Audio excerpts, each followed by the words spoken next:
அன்பானவர்களே, ஏசாமி நாமத்தில் உங்களை வாழ்த்துகிறேன். ஏசாமி உங்க மேல எவ்வளோ பிரியமா இருக்கிறான்னு பார்ப்போம். யாத்திராகமும் 36ஆம் அதிகாரம் 7ஆம் வசனம்.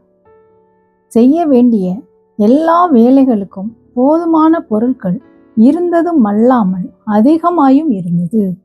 இந்த வசனத்தை வாசித்தீங்களா பிரியமானவர்களே?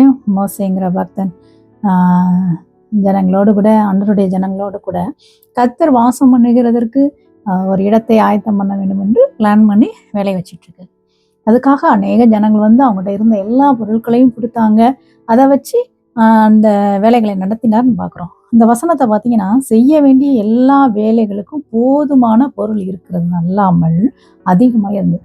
அந்த தேவை என்ன இருந்துச்சோ அதை காட்டிலும், என்ன தேவையோ அது காட்டிலும் அதிகமாக எல்லாமே வந்துருச்சு. அப்போ அதுக்கு முன்னாடி வசனங்களை பார்த்தீங்கன்னா, ஜனங்கள்ட்டெல்லாம் இனிமேல் யாரும் எதுவும் கொண்டு வர வேண்டாம், தேவையானது கிடைச்சிருச்சு, இன்னும் செய்யாதீங்கன்னு சொல்லி ஸ்டாப் பண்ணுறாரு. அவ்வளோ ஒரு பெரிய ஒரு ஆசீர்வாதம் ஆண்டவர் அந்த இடத்துல கொடுக்குறாருன்னு சொல்லி நம்ம பைபிளில் வாசிக்கிறோம். நம்முடைய தேவனுக்கு ஒரு நாமம் உண்டு பிரியமானவர்களே, ஏசாமிக்கு. அது என்ன நாமம்னா எல் ஷடாய், சர்வ வல்லமையுள்ள தேவன், போதுமானவருக்கும் அதிகமானவர்.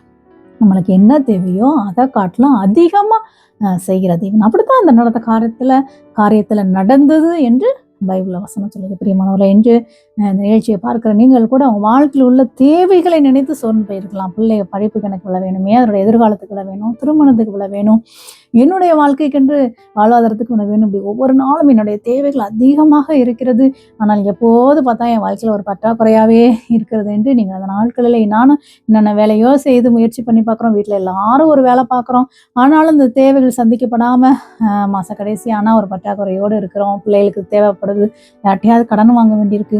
இப்படியே வாழ்க்கை போனால் என் சூழ்நிலை இப்படி இருக்கும், இதுக்கு முடிவு என்ன அப்படின்னு கூட நீங்கள் வந்து போயிருக்கலாம் பிரியமானவர்களே. இன்றைக்கு ஏசாமி உங்கள் வாழ்க்கையில் அறிமுகமானார்.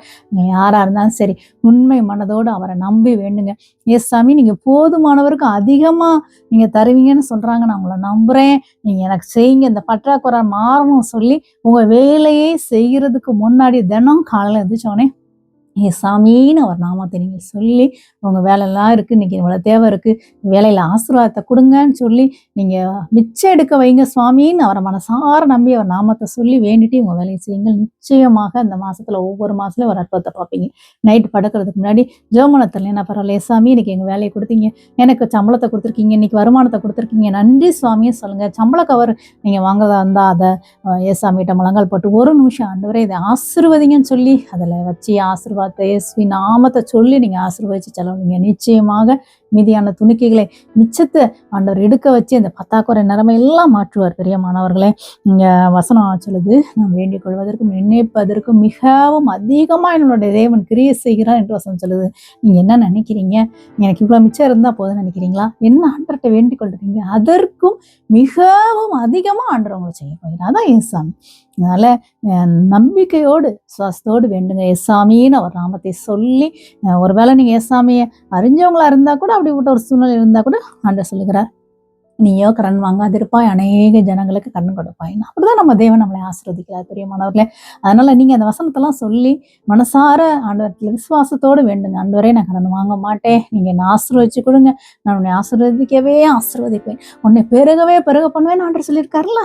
இந்த வசனத்தை எல்லாம் நீங்கள் முழங்கால் போட்டு ஜெபம் பண்ணி விசுவாசத்தோடு அந்த வேலைகளை செய்யுங்கள். நிச்சயமாக பெருக்கத்தின் தேவன் உங்களுக்கு பெருக்க தருவார். மிச்சத்தை இந்த மாதமே எடுக்க ஆண்டவர் செய்வார். மறக்காம அடுத்து ஒவ்வொரு நாளும் ஆண்டவரத்தில் வேண்டிட்டு உங்க வேலையை செய்யுங்க.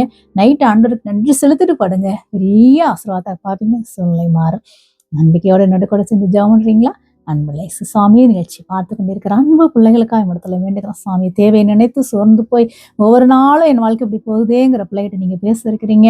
அந்த வரை தேவைக்கு மேலே அதிகமாய் நான் உனக்கு மிச்சம் எடுக்க வைப்பேன்னு சொல்லி நீங்கள் பேசியிருக்கீங்க. அப்பா நீங்கள் எல்ஷடாய் சுவாமி, நீங்கள் போதுமானவருக்கும் அதிகமானவர், நாங்கள் வேண்டிக் கொள்வதற்கும் நினைப்பதற்கும் அதிகமாய் கிரியை செய்கிறேன் என்று பேசியிருக்கீங்க. இந்த வார்த்தையை நம்பி யாரெல்லாம் ஜெபித்து ஏசாமி நாங்கள் விசுவாசிக்கிறேன்னு சொல்லி வேலையை செய்கிறார்களோ, ஒரு பெருக்கத்தை பார்க்கட்டும் இயேசுவே நாமத்தில். கடன் மாறட்டும் அப்பா, பற்றாக்குறை மாறட்டும் சுவாமி. இந்த பிள்ளைகள் இந்த மாசமே மிச்சம் எடுக்கட்டும். கண்கள் ஆச்சரியப்படும்படியா ஒரு பெரிய அதிசயத்தை இந்த குடும்பத்துக்கு செய்கிறதுக்காக நன்றி அப்பா, நன்றி. இயேசுவின் நாமத்துல வேண்டுகிறோம் பிதாவே, ஆமென்.